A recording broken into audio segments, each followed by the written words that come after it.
එරුවන් සරණයි. මහා සිංහලේ බෞද්ධ ඉතිහාසයේ තවත් වැඩසටහනක් සඳහා අප කොළඹ ශ්‍රී සම්බෝධි විහාරස්ථානයේ මේ විචිත්‍ර මණ්ඩපය වෙත පැමිණ සිටිනවා. ඉතින් මේ වැඩසටහන ආරම්භ කිරීම සඳහා අපට ආරාධනා කොට බෞද්ධ නාලිකාව ඉදහසට වෙන් කර දුන් අපවත්වි වදාළ දරණාගම කුසලධම්ම නායක හඳුනට පිම්පිනිසයි අපි මේ වැඩසටහන පවත්වන්නේ. ඉතින් ගිය සතිය පුරා මහා පින්කම් රාශියක් පැවැත්වුණා. ඔබට මතකයි දීඝවාපිය මුල් කොටගෙන දීඝවාපියේ චෛත්‍යය අලි ප්‍රතිසංස්කරණය කිරීමේ මහා පින්කම අපේ අපවත් වේදා නායක හඳුරන්ට පිම්පිනිස පවත්වන්නට වර්තමාන ශ්‍රී සම්බෝධි විහාරයේ විහාරාධිපති තැන්පත් වර්තමාන බෞද්ධ නාලිකාවේ අධ්‍යක්ෂ දූරන්දර බොරලන්දියේ වජිරඥාන නායක හඳුරන්ගේ සංකල්පයක් මත සිදු වුණා.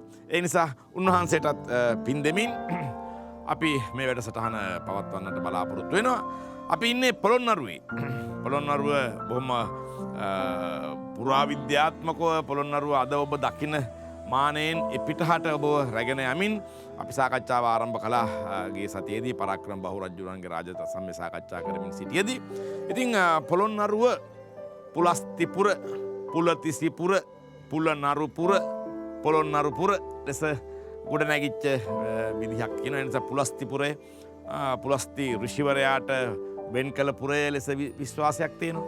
අතීතයේ දුටුගැමුණු රජුරන්ගේ විජයග්‍රහණය සටහන් කර විජිතපුරය වනාහි වර්තමාන පොළොන්නරුවයි කිය සමහර විශ්වාසයක් තියෙනවා. එතකොට මේ ස්ථානය කොහොමත් මහවැලි ගඟ ආශ්‍රිතව මහවැලි ගඟ සහ මහවැලි ගඟේ විශාලතම අතුගංගා වෙච්ච අඹංගඟ මෙහි පෝෂක ප්‍රදේශය වන නිසා ඉතාම ශාස්ත්‍රීය කලාපය මේ නිරන්තරයෙන්ම අතීතයේ සිට ආරක්ෂිත කලාපයක් ලෙස තිබුණාය කියා ඒ හේතුවෙන් බොහෝ පිරිස් මෙහි කඳවුරු ලාගෙන සිටියාය කියා කඳවුරු පුරය ලෙසත් මේ හැඳින්වා තිබෙනවා. ඉතින් කඳවුරු පුරය කඳවුරු වෙල කදුරු වෙල ලෙස ගොඩනැගිච්ච බව අද පොළොන්නරුව යන ඕන කෙනෙක් බහින්න කදුරු වෙල ස්ටේෂන් එකෙන්නේ. ඉතින් කදුරු වෙල පොළොන්නරුව ජයන්තිපුර විජිතපුර පුලනරුපුර පුලස්තිපුර මේ සෑම දෙයක් පිළිබඳවම හොඳ සොයාගැනීම් මහා සිංහලේ බෞද්ධ ඉතිහාසයේ වැඩසටහන පුරා ඔබට සාකච්ඡා කරන්නට පුළුවන්කම ලැබෙනවා. ඔබ හොඳින් දන්න පොළොන්නරුව ඒ දන්න පොළොන්නරුවේ නොදන්න තොරතුරු රැසක් ඔබට ගෙන එන්නට අපිට හැකියාව ලබා දී තිබෙන්නේ. මා නිරන්තරයෙන්ම මේ ඊටාම ආඩම්බරයෙන් ඔබ වෙත ඉදිරිපත් කරන ලබන මගේ විද්වත් මණ්ඩලයයි ඔවුන්ගේ පැහැදිලි කිරීම් අධ්‍යාපනයන් සොයා ගැනීම් පර්යේෂණ මත තමයි අපිට මේ සාකච්ඡාව සාර්ථක කරගන්නට ලැබෙන්නේ. නිසාම මම මගේ විද්වත් මණ්ඩලයේ ගෞරවයෙන් යුක්තව ඔබට හඳුන්වා දෙමින් මේ වැඩසටහන ආරම්භ කරන්නට බලාපොරොත්තු වෙනවා. දරණාගම කුසලධම්ම නායක හාමුදුරුවන්ට පින් පිණිස මේ වැඩසටහන පවත්වන්නේ. උන්වහන්සේ විසින්ම ආරාධිතව මේ වැඩසටහනට වඩම්මවන ලද සීනෑකෝරළේ ප්‍රධාන සංඝ නායක තැන්පත් හියන්තුළුව රජමහා විහාරයේ විහාරාධීශවර වැලිමිටියාවේ සීලරත්න නායක හාමුදුරුවන්ව දොහොත් මුදුන් දී ගෞරව පුරස්තරව මේ මණ්ඩපයට අපේ මෙහි මූලාසනය සඳහා ආරාධනා කොට සිටි උන්වහන්සේගේ පැමිණීම අපි ඉතාම ගෞරවයෙන් සලකනු ලබනවා. ඒ වගේම ඉතිහාසය පුරාවිද්‍යාව සාහිත්‍ය කියන විෂයන් හරහා ජනශ්‍රුතිය වැනි විෂයන් හරහා ඇවිද යමින් පර්යේෂණ පවත්වමින් ඒවා ප්‍රාමාණික කෘතීන් ලෙස ඉදිරිපත් කරමින් තර්ක විතර්කයට බොහෝ සාධක කරුණු කාරණයක් රැස් කරමින් සිටින ලංකාවේ ප්‍රාමාණික විද්වතුන් අතර අපි බොහොම ඉහළින් ඔබේ ආදරය දිනාගනු ලබන පේරාදෙණිය විශ්වවිද්‍යාලයේ පුරාවිද්‍යාංශයේ ගෞරව උපාධිධාරී වර්තමාන ලංකාවේ බෞද්ධ හා පාලි විශ්වවිද්‍යාලයේ ඉතිහාසය සහ පුරාවිද්‍යා අධ්‍යයනාංශයේ කතිකාචාර්ය දූරේ හොබෝන ඉශංක මල්සිරි තරුණ විද්වතාවත් බොහොම ගෞරවයෙන් මේ මණ්ඩපෙට පිළිගනු ලබන ගමන් අවසරයි මේ ආරම්භ කරන්නට යන්නේ මහා සිංහලේ බෞද්ධ ඉතිහාසයයි.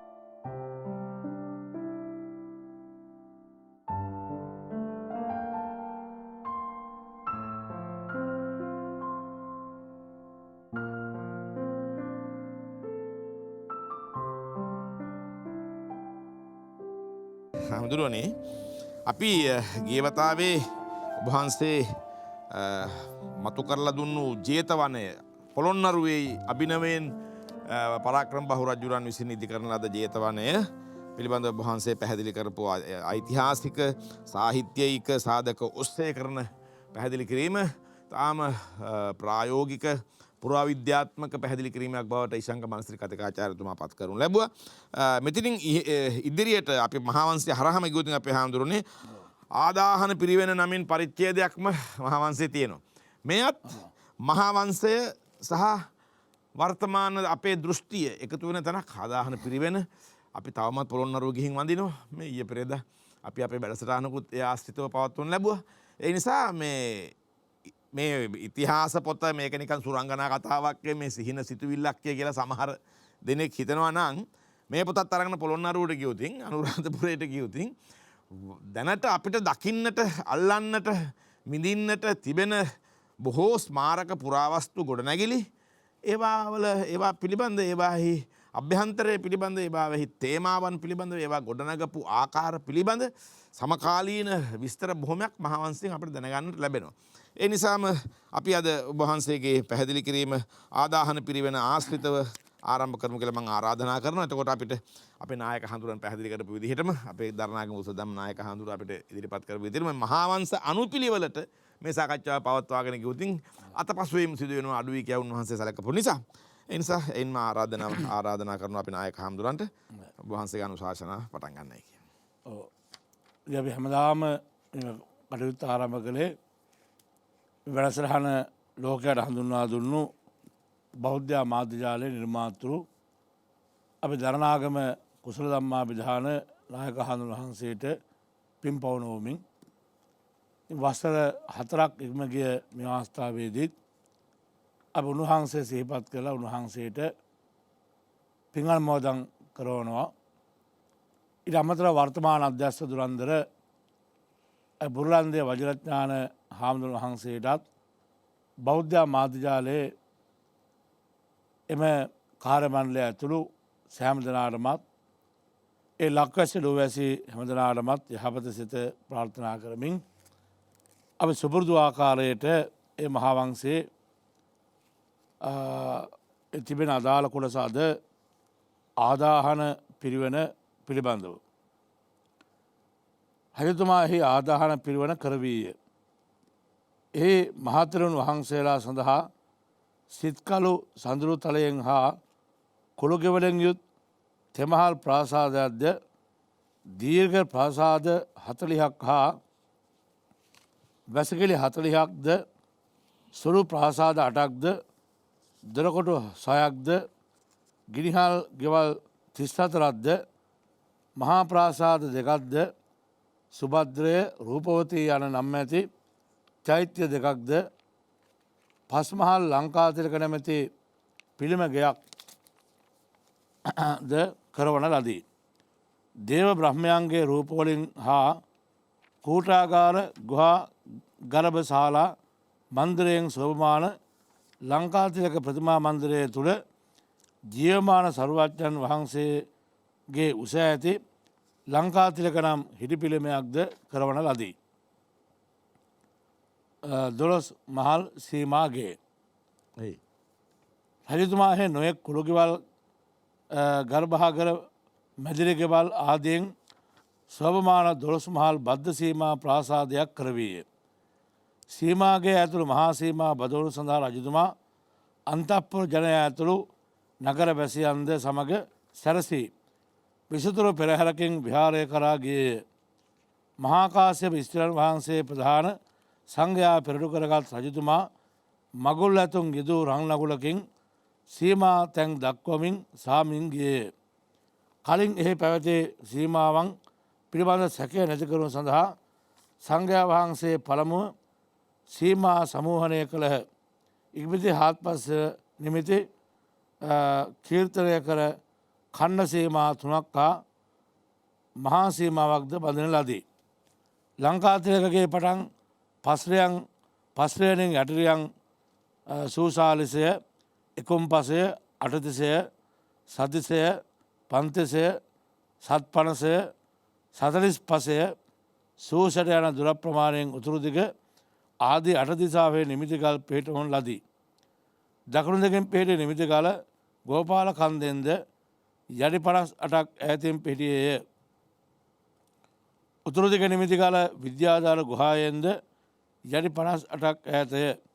මේ ගල් මහා සීමාවට නිමිතිය බද්ධ සීමා ප්‍රාසාදයෙහි බද්ධ සීමාව යටි 15 දිගින්ද යටි 13 පළලින්ද යුක්ත විය. කන්න සීමා මාලකයේ සීමාව දිගින් යටි 15ද පළලින් 6ක්ද විය. මහතෙරුන් වහන්සේලාගේ ප්‍රාසාදයෙහි සීමාව දිගින් 18 රියන්ද පළලින් 20 රියන්ද විය. දැන් අපි මේ කීවේ ආලාහන පිරිවන සහ 12 මහා සීමාගේ පිළිබඳව විස්තර. මහා වංශයේ ඇති විස්තර ඒත් මේ කෙටි කරලා සෑහෙන කෙටි කරලා තමයි මේ තියෙන්නේ. ඊට වඩා දීර්ඝ විස්තර ගොඩක් පාලි මහා වංශයේ තියෙනවා. දැන් මේ පෙර ආතු අපි කීවා මේ මහා පෙරකුම්බා රජුරෝ මේ ජේතවනය කියන නමින් අපේ විහාර සංකීර්ණයක් සිදු කර බව ඒ ජේතවන විහාර සංකීර්ණය ඇතුළත් වෙලා තිබුණු 520ක් ප්‍රධාන ගොඩනැගිලි අතර අපේ කතිකාචාර්ය ඉසංක මලසිරි මැතිතුමා ඉදා සිහිපත් කළේ 520න් මේ 519ක්ම නෙමේ එකක් ගැන ලංකාතිලක ගැන අනිත්තත් තිබනම් කොච්චර විස්තර ඇද්ද නේ ඒ ලංකාතිලක නෙමේ තිවංක පිළිමගේ තිවංක පිළිමගේ සම්බන්ධව තමයි එතුමා එදා කෙටි විස්තරයක් කළේ. තිවංක පිළිමගේ සම්බන්ධ වුණා තව සම්පූර්ණ විස්තරතා ගොඩාක් තව තියෙනවා. ස්තූපා සම්බන්ධවත් එහෙමයි. දැන් ඊළඟට ඒ ජේතවන විහාරය වගේම තවත් විහාර සංකීර්ණයක් තමයි ආලාහන පිරිවෙන් සංකීර්ණය. මේ ආලාහන විහාර සංකීර්ණයේ මේ පිරිවුණක් මේක මේ පිරුවන සම්බන්ධ සඳරුතල සහිත කුළුගාලුන් එත්තින් මේ පිරුවන තෙමහල් ප්‍රාසාද. ආපව් දීර්ඝ දිග ප්‍රාසාද හෝල් 40ක් වැසිකිලි 40ක් ඊට පස්සේ සුළු ප්‍රාසාද 8ක් දොරටු 8ක් 6ක් ගිනිහාල් ගෙවල් 34ක් ඊට පස්සේ මීට අමතරව ඔන්න මෙතනත් ආපහු චෛත්‍ය දෙකක්. දැන් පළමුවගේ අපිට සඳහන් කළා දල්දා මන්දිරය තිබුණා. ඒ වගේම තිවංග පිළිමගේ තිබුණා. මේ දැන් මෙතන ඔන්න හදපු චෛත්‍ය දෙකක්. මේ රජුරුවන්ගේ දුවරුන්ගේ මේ නම් වලින් සුභද්‍රේ රූපවතිය කියන චෛත්‍ය දෙක. ඊට පස්සේ ආපහු පස්මහල් අර වගේම විහාරයක්. මොකද්ද? ලංකාතිලක නැමැති පිළිමගයක්ද. දැන් තිවංග පිළිමගේ වගේම ලංකාතිලකෙත් අපි දන්නවා ඒකෙත් අර වගේම දකින්න තියෙනවා. ඒකෙත් අර වගේම දේව බ්‍රහ්මාදී රූප කූටාගාර මේවා තියෙනවා. දැන් මීළඟට ආපහු කියන්නේ 12 මහල් සීමාගේ. දැන් මෙතුමා පහුගිය වතාවේ මතක් කළා අර අනුරාධපුරයේ තිබුණ සිව්භූතිය නැවත වතාවක් පොළොන්නරුවේ ඇති කරන්න මහා බරක්කම් රජතුමා උත්සාහ ගත්තා කියන කාරණය. දැන් එහෙ තිබුණු අර මහා විහාර අබේගිරි ජේතවන විහාර සංකීර්ණයක තිබිච්ච ඉවල් වගේම අපි දන්නවා මේ සීමා මාලකයේ අනුරාධපුරයේ ඒ තමයි ලෝවා මහා ප්‍රාසාදයේ සීමා මාලකයේ. මේ ලෝවා මහා ප්‍රාසාදයට සමාන විශාල මේක සීමා මාලකයක්. දැන් මේ සීමා මාලකය අපි කියන්නේ 12 මහල් සීමා මාලකය. දැන් අපේ ලෝවා මහා ප්‍රාසාදය හැදුවා කියන්නේ 9 මහල්නේ මුලින්. දැන් මේ සීමා මාලකය කොහොමද? 12 මහලක්. මහල් 12ක්. ඊළඟට මේ මහල් 12න් යුක්ත මේකේ හදන්න ආරම්භ කරපු හැටිත් ඒ කියන්නේ උත්සවශ්‍රීයෙන් ආරම්භ කරපු හැටිත් මහා වංශකරුවා කියනවා. කොහොමද මේ රජුරෝ මේ නගරවැසියන් අන්තපුර ස්ත්‍රීන් ඊපස් සැරසිලි විසිතුරු මේ පෙරහැරකින් ගිහිල්ලා මේක ලකුණු කරපු හැටි.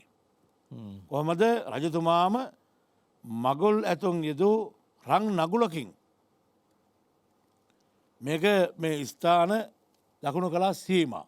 ආපහු වෙනස් නොවෙන්න ඉදිරියට ශාසනයට දිගට පවතින්න මේක පූජා කළා. දැන් සීමා කරලා පූජා කරනවා. එතකොට ආපහු සීමා ගල් අදත් අපි දැන් ඔය සීමා තියෙන්නේ මේ මහා මාර්ගයේ ගුණක් තියෙනවානේ. වාර මාර්ග හැම එකෙම සීමා පන්සල් වල සීමාවක් කියලා අපි කියන පොයගේ. එතකොට එහෙම මේ සීමා ගල් පිහිටෙව්වා. මේ ගාවට ඊට එහා මම හිතන්නේ මේ මනුන් ඒකක එහෙම ගැන කතා කරනකොට තවත් වටිනා තොරතුරු රහසයක් තියෙනවා. දැන් මේ හැම එකෙම මේ සීමා මාලකයේ කොහොමද තිබ්බේ කියලා කියපුවාම අර මුලින් අපි කිව්වේ ආලාහන පිරුවනේ ලංකාතිලකේ. ඒ ලංකාතිලකේ කේන්ද්‍ර කරගෙන ඊට පස්සේ එතන ඉඳන් තමයි මේ සීමා මාලකයේ දුර ප්‍රමාණ සීමාව හදන්නේ. අපි දැන් ඒක කලින් අපි කියෙව්වා මේ දිසා 8 අපි දැන් ටිකක් අපි ඒක කියොත් එහෙම මේ ලංකා තිලකේ ඉඳන් මේ නැගෙනහිරට මේ මිටි රියන් වල මිටි ඒ වගේ 134ක් පස්රියන් යෂ්ටියෙන් දැන් දිග මැනපු ඒකකයක් තමයි මේ යෂ්ටියකන් ලියන්නේ. එතකොට මේක මේ බඹයකට 6ක් නාඩි මේක ඇවිල්ලා රියන් 5ක් තියෙන දුරක් පස්රියන් යෂ්ටිය. රියන් එතකොට ඒක දුර ප්‍රමාණය කොච්චරද? රියන් 5ක්. මේ රියන් 5ක් දුර තියෙන යෂ්ටියෙන් ලංකාතිලකේ ඉඳන් නැගෙනහිරට 44ක්. ලංකාතිලකේ ඉඳන් ගිනිකොණට මේ 49ක් අර පස්සියන් යෂ්ටියෙන්. දකුණට පස්සියන් යෂ්ටියෙන් 38ක්. මේ මහවංශ අපි කියවුවා ඉස්සල්ලා. එපස්සේ ලංකාතිලකේ ඉඳන් නිරිත දිගට ඒ පස්රියන් යෂ්ටියෙන් 36ක්. වයඹ දිගින් 35ක්. නෑ බටහිරින් 35ක්. වයඹින් 36ක්. උතුරට 57ක්. ඊසානට 45ක්. ඊසානට උතුරට 45යි ඊසානට 66ක්. මොනවද? ඒ පස්ලියන් යෂ්ටියෙන් දුර. එහෙම සීමා කරලා උතුරු මේ දිසා 8නේ මේ කියන්නේ. නැගෙනහිර ගිනිකොණ දකුණ නිරිත බටහිර මේ දිසා 8න්. මේක අප මිටි වලිනුත් ආපහු කියනවා. දැන් දුර මැන්නතොර මේ වගේ මිටි දැන් පස්ලියන් යෂ්ටියෙන් 44ක් වෙනවා. අනිත් පැත්තේ මිටි වලින් 134ක්. ආපහු දකුණට 134 මේ දිග ලැයිස්තුවක්. මෙහෙම කළා මේ ගෝපාල පබ්බතෙන් දැන් ගෝපාල පබ්බතේ තවම තියෙනවා. අර පොලොකෙක් එහෙම ඇඳපු පර්වතේ ගෝපාල පබ්බතේ එතනින් දැන් ඇවිල්ලා මේ 58ක් 176ක්. උතුරු දිග සීමා වෙන අර විද්‍යාධර ලෙනින් තියෙන්නේ මේ ගල් විහාරනේ. ඒ විද්‍යාධර ලෙනේ ඉඳන් මිටිවලින් නම් 50ක් අර පස්සියන් යෂ්ටියෙන් 152ක්. ඒ ඇතුළත තමයි මේ කියපු මේ 12 මහල් සීමාව ලෝවා මහා ප්‍රාසාදය වගේ ඊට වඩා විශාල මේ 12 මහල් ප්‍රාසාදය හැදුවේ. මේ මහතෙරුන් වහන්සේගේ ප්‍රාසාදය හැදුවලු අතරතුර දිගාඩි 18ක් පළලාඩි 20ක් තියෙන අඩි නෙමේ රියන් වලින් විශාල ප්‍රමාණයක රියන් 18ක් දිග රියන් 20ක් පළල ප්‍රාසාදයක් හැදුවා මහතෙරුන් වහන්සේට.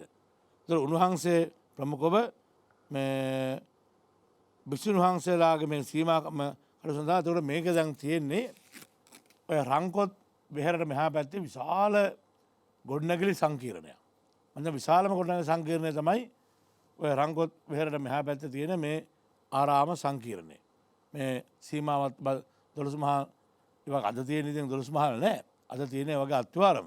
විශාල මේ මොනවාද මේ භූමිය පිළිබ හැටියට ගත්තාම මේ එක ස්තර කීපයකින් හදපු විශාල ආරාම සංකීර්ණයක්. දැන් මුලින් අපි කිව්වා ආලාහන පිරිවර. එතකොට එතන ආපහු අපි කිව්වා ලංකාතිලක විහාරය. ඊට පස්සේ ආපහු දැන් මෙතන අපි කිව්වා මේ ලංකාතිලක ඉඳන් සීමා කළ හදපු මේ මහා බද්ධ සීමාව අර වගේ විශාල ගොඩනැගිලි සංකීර්ණයක්. ඉතින් මෙවුවා සම්බන්ධව ගත්තාම දැන් අපිට මේ ඇතුළත කොට දුන විහාරයක්. දැන් ගේ පාර අපි ගියා විහාර 70ක්. දැන් මෙතුමා ගේ පාර මට මතකයි කිව්වා අපිට හමු වෙන විහාර වලින් තිවංග පිළිමගේ තමයි විශාලතම විහාරය. දැන් අනුරාධපුරයේ අපි දන්නවා දැවැන්ත චෛත්‍ය ඉදිකිරීමට පෙළඹුණා වගේ පොළොන්නරුවේ එනකොට විශාල චෛත්‍ය වෙනුවට රංගොත් වෙහෙර තිබුණා. විශාල විහාර මුල් කරගත් විහාර සංකීර්ණ තමයි ඉදි කළේ. අනුරාධපුරයේ අපි දන්නවා චෛත්‍යයක් හදලා චෛත්‍ය වටේට මේ ආරාම සංකීර්ණයක් ඉදි කළා. පොළොන්නරුවේ එනකොට විහාරයක් හදලා ඒ විහාරය වටේට භික්ෂුන් වහන්සේලා වැඩ ඉන්න මේ ආරාම සංකීර්ණයක් හැදුවා. දැන් ගල් විහාර වටේට ආරාම සංකීර්ණයක් හැදුවා. මේ රංගොත් වෙහෙර වටේට අනුගතවත් මේ විහාර වටේට ආරාම විහාරය මුල් කරගෙන අහල චෛත්‍ය මුල් කරගෙන මේ පන්සල් විහාර සංකීර්ණයක් හැදුවා වගේ මේ බුද්ධ ප්‍රතිමා වහන්සේ සහිත විහාරයක් මුල් කරගෙන තමයි පොළොන්නරුවේදී බොහෝ විට මේ විහාර භික්ෂුන් වහන්සේලා වැඩ ඉන්න ආරාම සංකීර්ණ හැදුවේ. ඒ වගේම චෛත්‍ය මේ විහාරවල වැඩි මූලිකත්වයක් ලබා දුන්නා තිවංග පිළිමගේ ලංකාතිලම තව තූපාරාමාදි කොට ඇති. ඒවදින් අදටත් අර දකින්න තියෙන නිසා අපිට ඒවා සම්බන්ධව සාකච්ඡා කරන්න පුළුවන්. මෙතුමා අපි හැම කෙනෙක්ම දැකලා තියෙනවා. මේ දැන් ගිහලා තියෙනවා ලංකාතිලකේ.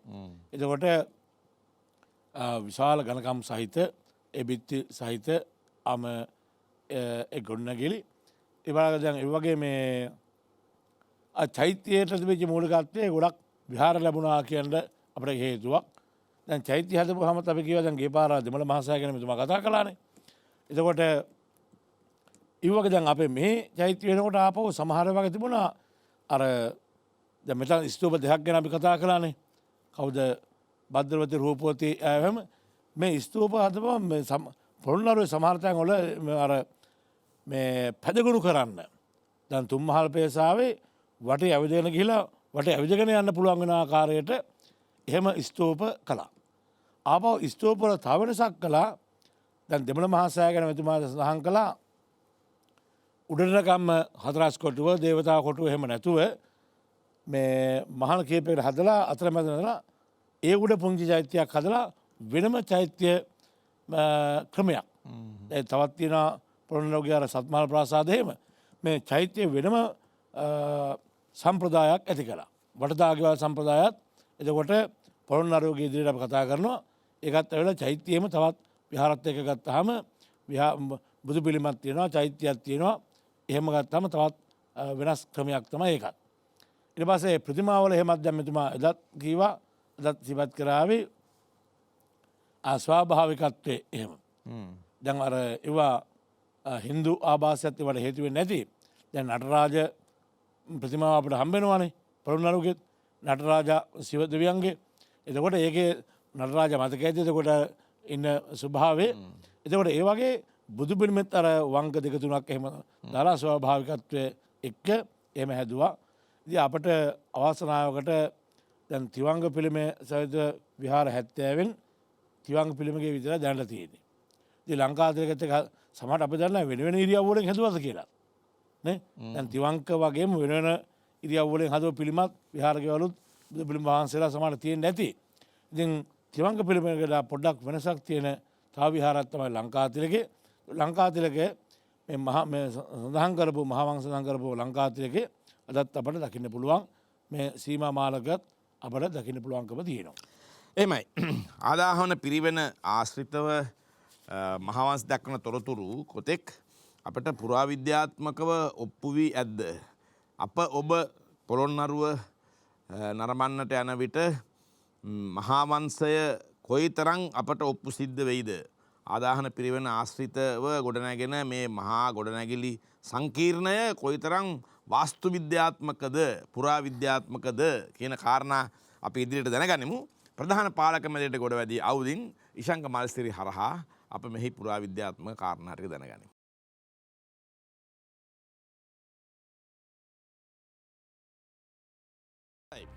ඉෂංක දැන් නායක හඳුරුව පැහැදිලි කරපු කාරණාවේම අපි නිකන් නම් වශයෙන් ගත්තොත් තෙමහල් ප්‍රාසාද, දීර්ඝ ප්‍රාසාද, වැසිකිළි, සුළු ප්‍රාසාද, දොරටු, ගිනිහල් ගෙවල්, මහා ප්‍රාසාද, චෛත්‍ය, ලංකාතිලකය, ගර්භශාලා, කූටාගාර, ගුහා ආදී බොහෝ මේ වාස්තු විද්‍යාත්මක තොරතුරු අපිට නම් වශයෙන්ම හැම්බෙනවනේ. එතකොට මේවා එකින් එක අපි මේ ආදාහන පිරිවෙන ආශ්‍රිතව සාකච්ඡා කළොත් අපිට කොයිතරම් තොරතුරු තොගයක් අද වෙනකොට අපිට සොයාගෙන තියෙනවද? මොකද මේ ආලාහන කියන වචනේත් අපි මුලින් බලන්න ඕනේ. දැන් අපි පාවිච්චි කරන්නේ ආලාහන පිරිවෙන කියලා. එතකොට ආලාහන කියන එකේ තේරුම තමයි ආදාහන කියන එක. ඒ කියන්නේ නායක භික්ෂුන් වහන්සේලා අපවත් වුණාට පස්සේ උන්වහන්සේලාව ආදාහනය කරන ආදාහන මළුවක් තිබුණා. ඒ නිසා මේකට ඒ ආදාහන මළුව සමීපයේ ඉදිකර නිසා තමයි ආලාහන පිරිවෙන නැත්නම් ආදාහන පිරිවෙන කියලා අපි මේකට කියන්නේ. දැන් මෙතන භූමියේ ස්වරූපය අරගෙන බැලුවොත් අපි ආලාහන පිරිවෙන පිළිලා තියෙන්නේ හුදෙක් සම භූමියක නෙවෙයි. මේක තියෙන්නේ ස්වභාවිකව තරමක් උස් භූමි ලක්ෂණ සහ බෑවුම් භූමි ලක්ෂණ. ඒ නිසා පරාක්‍රම බහු රජුරුවන්ගේ නිර්මාණ ශිල්පීන්ට සිද්ධ වුණා ස්වභාවික භූ පිහිටීම භාවිතා කරලා යම් ආකාරයක අවම මැදහත් වීමක් කරලා Tamanගේ නිර්මාණකරණයට අවශ්‍ය කරන අවකාශය හදාගන්න. දැන් අද අපි ගියොත් ආලාහන පිරිවෙනට අපිට පේන්න තියෙනවා එතන තියෙන්නේ තට්ටු ක්‍රමයක්. මාල ක්‍රමයක් තමයි තියෙන්නේ. ඒතර ඉහළම මාලකයේ තමයි ඔය අපි කතා කරන කිරි විහෙර, ලංකාතිලක පිළිමගේ මේවා දකින්න හම්බ වෙන්නේ. ඇත්තට මේ තියෙන්නේ අර ස්වභාවික භූෂමතාවයේ ඉහළින්ම තිබිච්ච මාලකේ. ඊට පල්ලෙහාන් තිබිච්ච බෑවුම් සහගත කොටස් ටික තට්ටු වශයෙන් කපලා ඒ එක් තට්ටු නැත්තම් මාලකවල අර ස්තරායන අනුව ගොඩනැගිලි ස්ථාපනය කළා. ඒක තමයි කළේ. දැන් බෞද්ධ ආරාමික වාස්තු විද්‍යාවේ ගොඩනැගිලි වලට තියෙන ස්තරායනයක්. ඒ කියන්නේ උස් පහත් ભેදයක් තියෙනවා. නැත්නම් වැදගත්කමේ අඩු වැඩි භාවයක් තියෙනවා. ඒතර අපි ඒවා බෙදනවා පූජනීය ගොඩනැගිලි කියලා බෙදනවා.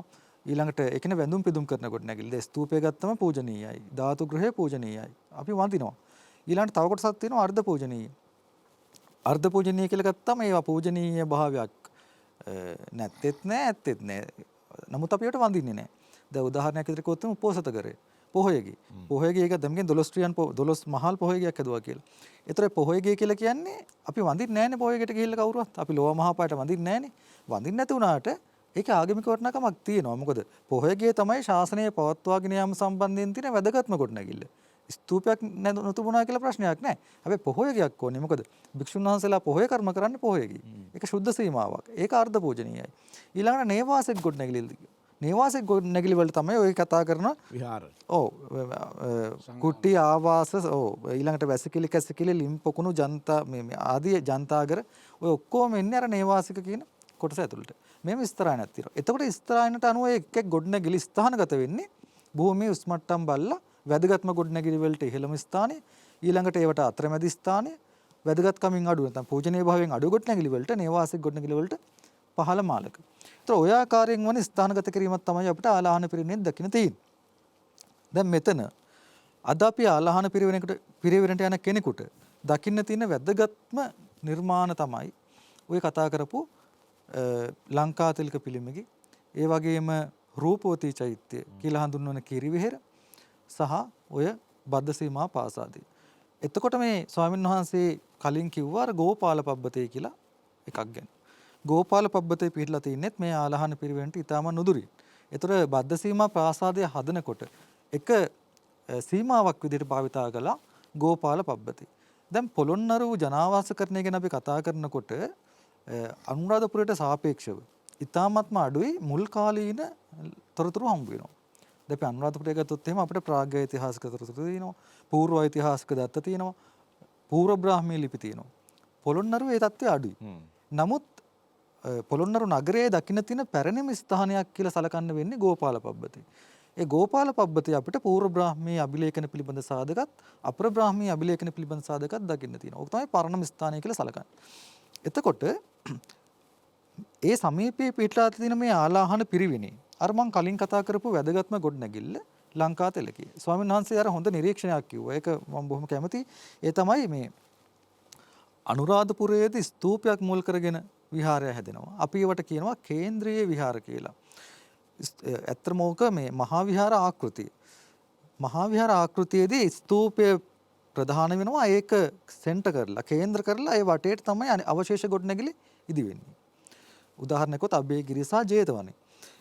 නමුත් මෙතනදී වෙන්නේ ස්තූපය වෙනුවට පිළිමගේ මුල් කරගෙන මේ මහාවංශෙත් කියනවා. පිළිමගේ මුල් කරගෙන තමයි වටේට ව්‍යාප්ත වෙන්නේ අවශේෂ ගොඩනැගිලි. මම තව නිරීක්ෂණයක් කියන්නම්. අනුරාධපුරයේ මුල් භාගයේ ක්‍රිස්තු වර්ෂ 500 වසර පෙර ආතුව වැදගත් වුණේ ස්තූපේ. බුදු පිළිමයට තිබ්බ තැන අඩුයි. දෙවනි භාගයේ 500 වසරෙන් පස්සේ ස්තූපයේ වැදගත්කම අඩු වුණා. බුදු පිළිමේ වැදගත්කම වැඩි වුණා. ඒ නිසා අපිට මහා පරිමාණ ස්තූප දකින්න හම්බ වෙන්නේ අනුරාධපුරයේ මුල් භාගයේ. ඒ කාලේ බුදු පිළිම කුඩායි. දෙවනි භාගයේදී ස්තූප කුඩායි. බුදු පිළිම මහා පරිමාණයි. ඒතර ඔකට බලපෑව කියලා අපි හිතනවා මහායාන ආభాස. හැබැයි පොළොන්නරු කාලේ මොකද්ද වෙන්නේ? පොළොන්නරු කාලේදී ওই දෙකම නැතුව ස්තූපයේ වැදගත්කමත් බුද්ධ ප්‍රතිමාවේ වැදගත්කමත් දෙකම සමතලයකට නෝ දකින්න තියෙනවා. ඒ නිසා තමයි අපිට මහා පරිමාණ බුද්ධ ප්‍රතිමා.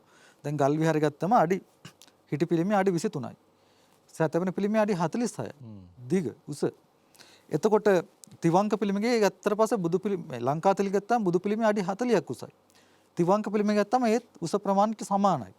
එතකොට මේ වගේ ස්තූපය සහ බුද්ධ ප්‍රතිමාව සමාන තලයකට එනවා. වැදගත්කම්.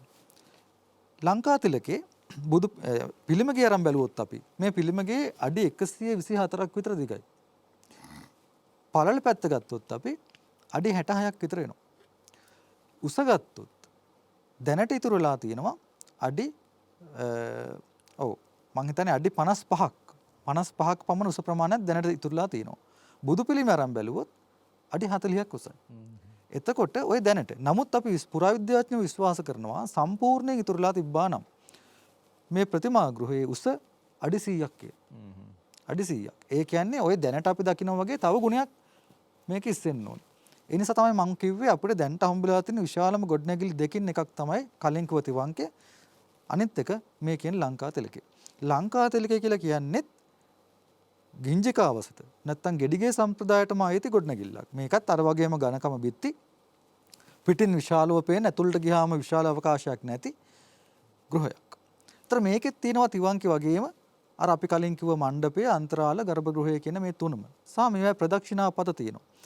මහාවංශයේ පැහැදිලිවම කියනවා ලංකා තිලකය තට්ටු 5ක ගොඩනැගිල්ලක් කියලා. මේකේ පාවිච්චි කරන වචනයක් පංච භූමින්. පංච භූමින් කියලා කියන්නේ භූමි 5යි. භූමි කියලා කියන්නේ තට්ටු මෙතන. තට්ටු මාලක. මාලක 5ක ගොඩනැගිල්ලක් කියලා කියනවා.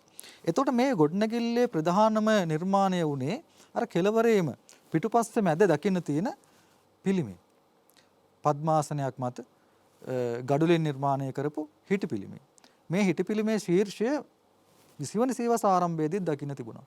අවාසනාවකට අද මේ ශීර්ෂය අපිට දකින්න හම්බ වෙන්නේ නැහැ. ඒ නිසා අපිට අද බලන්න හම්බ වෙන්නේ තිවංකේ වගේම හිසසුන් බුදු පිළිමයක්. ඒතර මේ පිළිමය අනුරාධපුර කාලේ ප්‍රතිමා සම්ප්‍රදාය සිහිපත් කරන සමභංග කියන ස්වරූපෙන් යුක්තයි.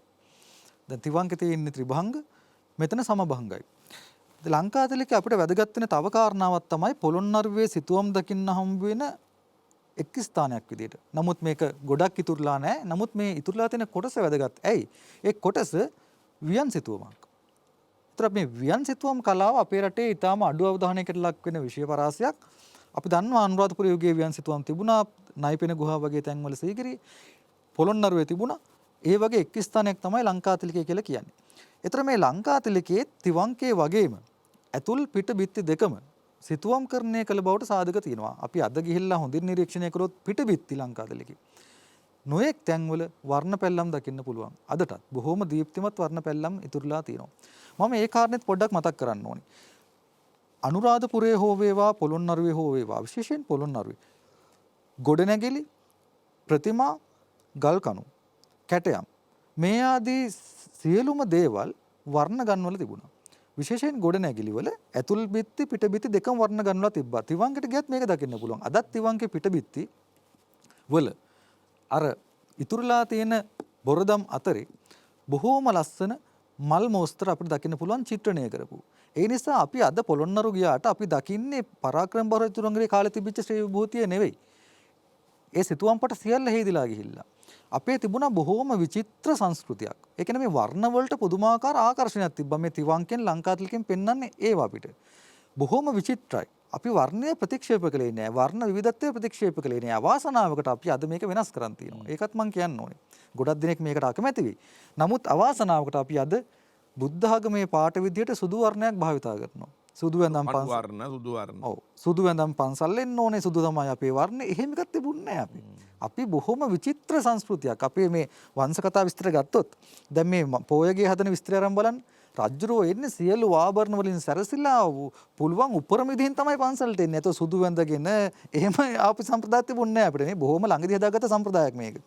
එතකොට ඒ වර්ණ විශ්‍යාතික්‍රාන්ත වෙච්ච අපේ සංස්කෘතිය ඇතුලේ ලංකාතිලකය සමහර අය විස්තර කරනවා ද්‍රවිඩ ගෘහ නිර්මාණ ශිල්පයේ ආభాසය ලැබුව එකක් විදියට.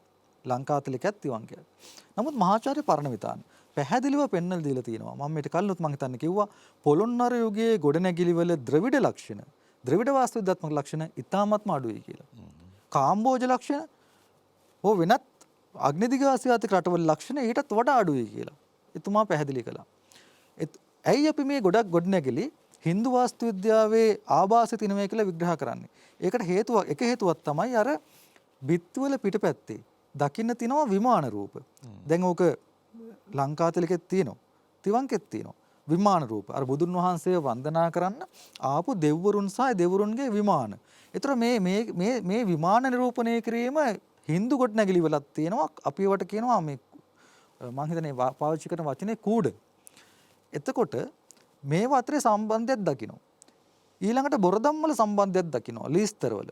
නමුත් මහාචාර්ය පරණවිතාන හරිම පැහැදිලිව බෞද්ධ ගොඩනැගිලි වල බොරදම් ලීස්තර හින්දු දේවාලවල බොරදම් ලීස්තර වෙන වෙනම පෙන්වා දීලා ඔප්පු කළා.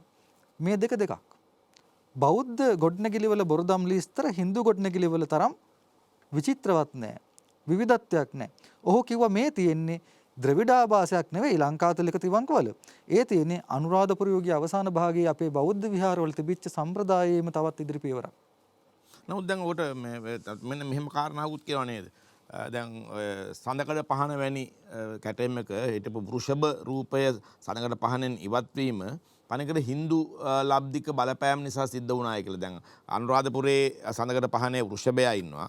සතුන් 4 දෙනා අතර. පොළොන්නරුවේ සඳකඩ පහනේ වෘෂභයා බොහෝ විට හම්බ වෙනවා. නෑ අපි ඕක මෙහෙමනේ අපි ওই කතාව කියන්නේ සඳකඩ පහන් කීපයක් සලකා බලලානේ.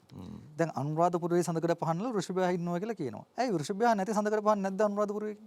තියෙනවා. සිංහයා නැති සඳකඩ පහන් නැද්ද අනුරාධපුරයේ? තියෙනවා. වෘෂභයා ඉන්න සඳකඩ පහන් තියෙනවද පොළොන්නරුවේ?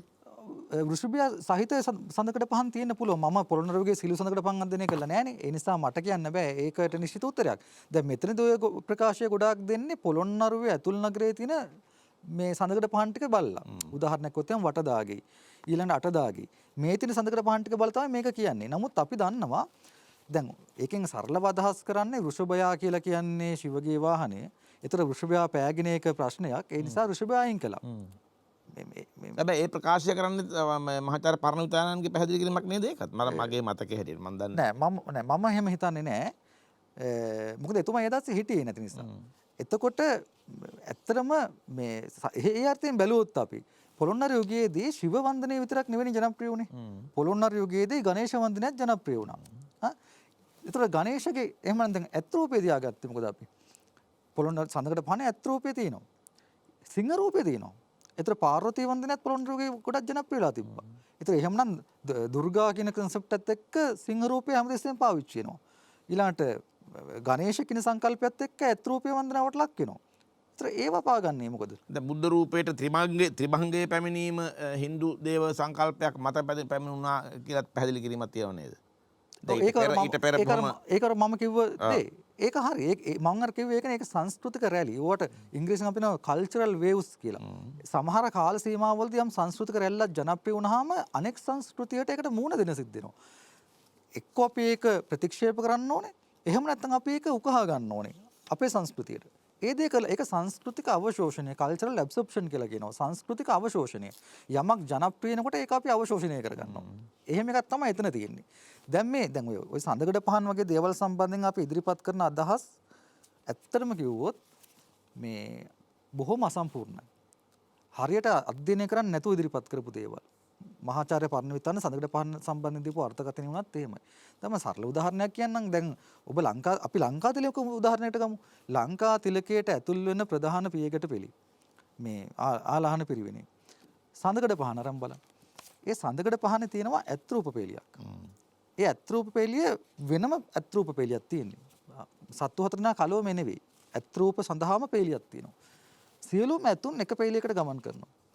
මැද්ද ඉන්න ඇතා පමණක් හිස හරවලා ආපස්ස බලනවා.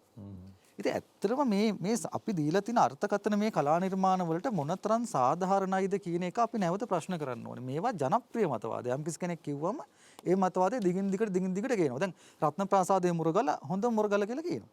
අපි හැමෝම කියනවා. මේක උගන්වනවා විශ්වවිද්‍යාල උගන්වනවා. කවුද කිව්වේ? කී දිනක ලංකාවේ මුරගල් පරීක්ෂා කරලා තිනවද? ලංකාවේ මුරගල් කීයක් තියනවද? ඔය ඔක්කොම පරීක්ෂා කරලාද රත්න ප්‍රාසාදයේ මුරගල හොඳ මුරගල කියලා කියන්නේ? හොඳම සඳකඩ පහන කියලා කියනවා අර බිසෝමාලිගේ සඳකඩ පහන. කවුද කියන්නේ එහෙම? අනික සඳකඩ පහන ඔක්කොම පරීක්ෂා කළාද? අපි කීයක් දැකලා තියෙනවද? නැහැ. කෙනෙක් කිව්වම කොතන හරි සඳහන් කළාම ඒක ඊළඟට පරම්පරාව පුනරුච්චාරණය කරනවා. ඔබ කිව්වා වගේම ඒ සංස්කෘතික රැලි වගේම මේ අධ්‍යාපනික රැලි, මතවාදී රැලි, ගුරුකුල රැලි ඒවත් පවතිනවනේ. ඒවා පවා තියෙනවා. ඒතකොට ඇත්තටම අපි එකෙන් කරන්නේ මේ නිර්මාණ වලට කරන අසාධාරණයක්. ඒ නිසා අපි එහෙම ඉක්මන් විය යුතු නැහැ කියන එකයි මගේ පෞද්ගලික අදහස. අවසාන වශයෙන් මේ සමස්තයක් විදිහට ගත්තම ඉශංක දැන් අපිට අනුරාධපුරයට වඩා පොළොන්නරුවේ හමුවන්නෙම ද්‍රවිඩ බලපෑම් මත. අපිට පොළොන්නරුව හමුවන්නෙම රාජරාජ චෝලලා, රාජේන්ද්‍ර චෝලලා මේකට අල්ලගත්තයින් පස්සේනේ.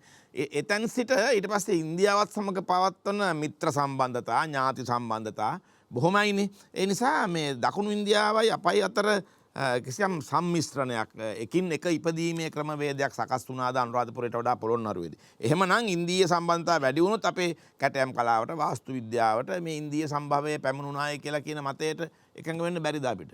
නෑ, සංස්කෘතික සම්මිශ්‍රණ කියන ඒවා බලහත්කාරයෙන් ඇති කරන්න ඕන දේවල් නෙවෙයි. සම්මිශ්‍රණය කියන එක નિરાයාසයෙන් වෙන දෙයක්. ආభాස කියලා කියන අපි ඒවට. ආభాස තියෙනවා. දැන් මම උදාහරණයක් සරලව කියන්නම්.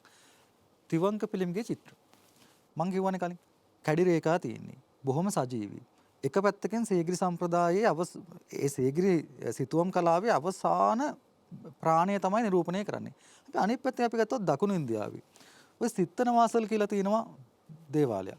සිත්තන වාසල් දේවාල චිත්‍ර සම්ප්‍රදායත් මේ කාල සීමාවට අයිති වෙනවා. ඒතරයි සිත්තන වාසල් වල තියෙන චිත්‍රයයි තිවංකේ තියෙන චිත්‍රය අරන් බැලුවොත් බොහොම සමානයි. ඒතරයි පොළොන්නරු කාල සීමාවේදී සිත්තන වාසල් සම්ප්‍රදාය විසින් අපිට යම් ආభాසයක් ඇති කළායි කියලා කෙනෙක්ට කියන්න පුළුවන්. නෙළුම් පොකුණ අරන් බලන්න. එතකොට නෙළුම් පොකුණ අපි කලින් කතා කරපු ජේතවන විහාර සංකීර්ණයට තමයි ආйти. නෙළුම් පොකුණ දැන් මම හිතන්නේ 5ක් විතර හම්බෙලා තියෙනවා. අපි දන්නේ එකයි. එතකොට ගල් වලින් හදපු පොකුණක් නෙළුම් මලක් පිපෙනවා වගේ. එතකොට ඔය තියෙනවා ද්‍රවිඩ අක්ෂර කොටලා. එතකොට මහාචාර්ය පරණවිතාන පැහැදිලිව කිව්වා මේව කරන්නේ නැත්තේ දකුණු ඉන්දියානු ගල් වඩුව. ඇයි?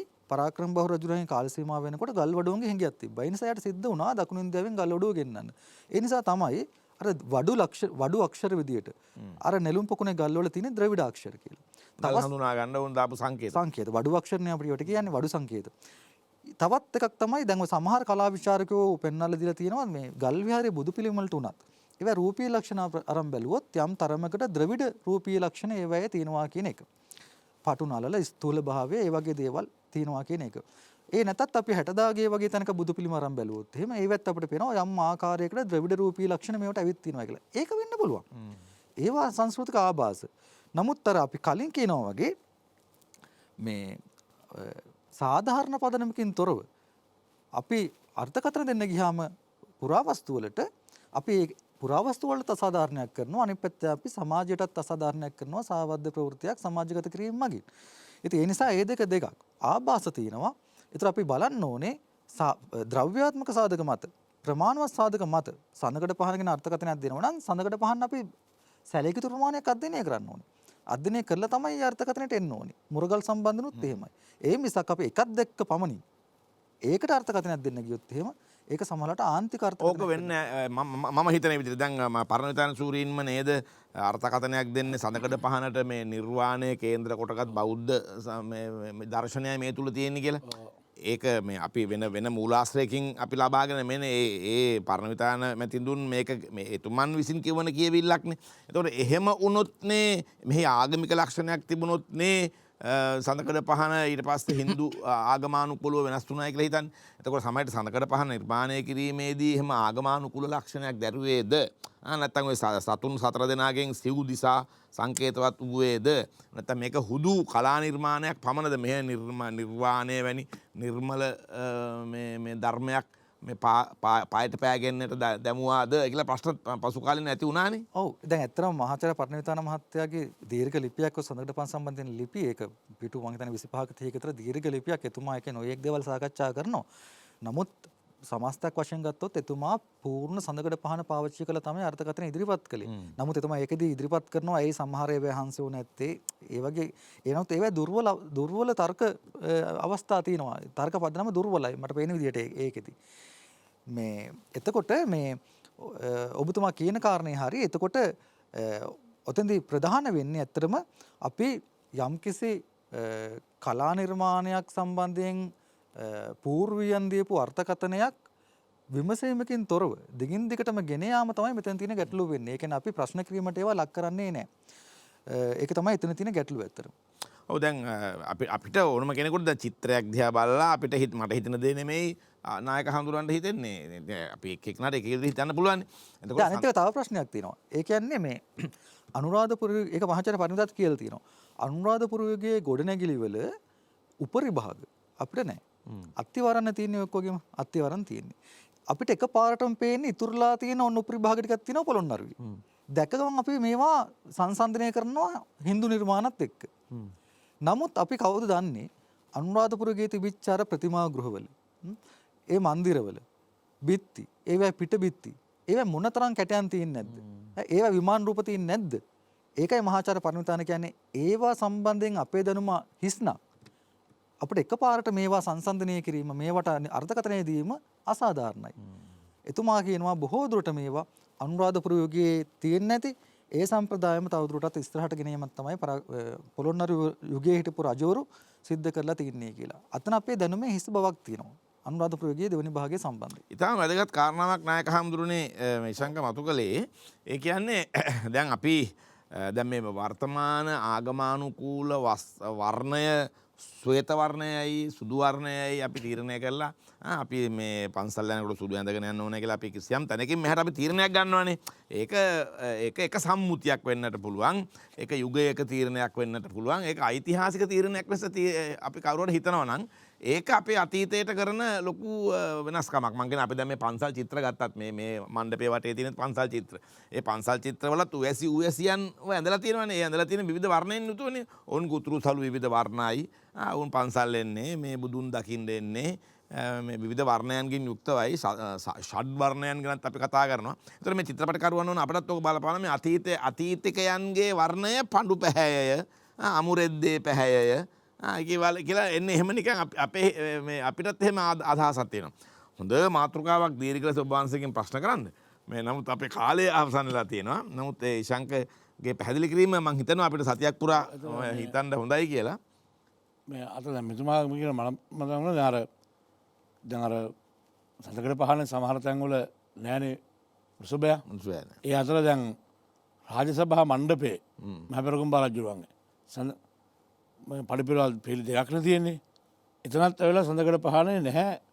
මේ රාජසභා මණ්ඩපේ පඩිපෙළවල් දෙකෙත් සඳකඩ පහනේ නැහැ වෘෂභය. දුබය කාරණා කීපයක් නිසා මේ Hindu ආభాසය නිසා එහෙම මේ වෘෂභය අයින් කළාද කියලා හිතනවා. ඉතින් ඒත් එක්කම අපිට ආපහු හිතනවා ඇයි එහෙනම් හංසයා දැම්මේ කියලා. දැන් හංස බොහෝට මේ උපමා කළේ මේ හංසයා ගත්තේ රහතන් වහන්සේලාට. සහ පවිත්‍රත්වය. පවිත්‍රයි. අනිත් එක එහෙම වලත් මේ මහාංශයා මහා බ්‍රහ්මයාගේ වාහනේ. ඒක මහා බ්‍රහ්මයාගේ වාහනේ හස්තියයි ඉන්නවා. රහතන් වහන්සේලාට උපමා කළා බොහෝ අවස්ථාවන් වල හංසයාට. එහෙමනම් රහතන් වහන්සේ මේ සිව දෙවියන්ගේ වාහනය වෘෂභයාගේ රූපය මේ පෑගෙන හොඳ නෑ හැබැ හංසයරුමාක් රහතන වහන්සේලාගේ රූපේ පෑගෙන හොඳද කියලා නිකන් අපට හිතෙනවා. දැන් ඒකන මේක මේ පිළිබඳ තියෙන සංකල්පය සකස් කිරීමේදීන නායක හඳුර සම අවසර කාලය අවසන් වී තිබෙන හැබැයි හොඳ තර්කයකට මං හිතනවා මේ තර්ක අපි නැවත ගන්න අපිට මේ සාකච්ඡා කරන ආගමික එහෙම නැත්නම් පූජා භූමිය ගැන පමණයි. ඊට පස්සේ අපි දැන් පිටනුවරට එනකොට රජමාලිගාවල් පිළිබඳ රාජ සභා පිළිබඳ සාකච්ඡාවේදී අපිට මේ කාරණාව ගන්න පුළුවන් වෙනවා. ඒ නිසා අපේ නායක හඳට පින් දෙමින් විසංගමාසිට ස්තුතිවන්ත වෙමින් අපි ලබන සතිය හමු වෙන බලාපොරොත්තු වෙන බෙන් සමගන්නවා ඔබ සැමටම ආවඩා ආයුබෝව වේවා.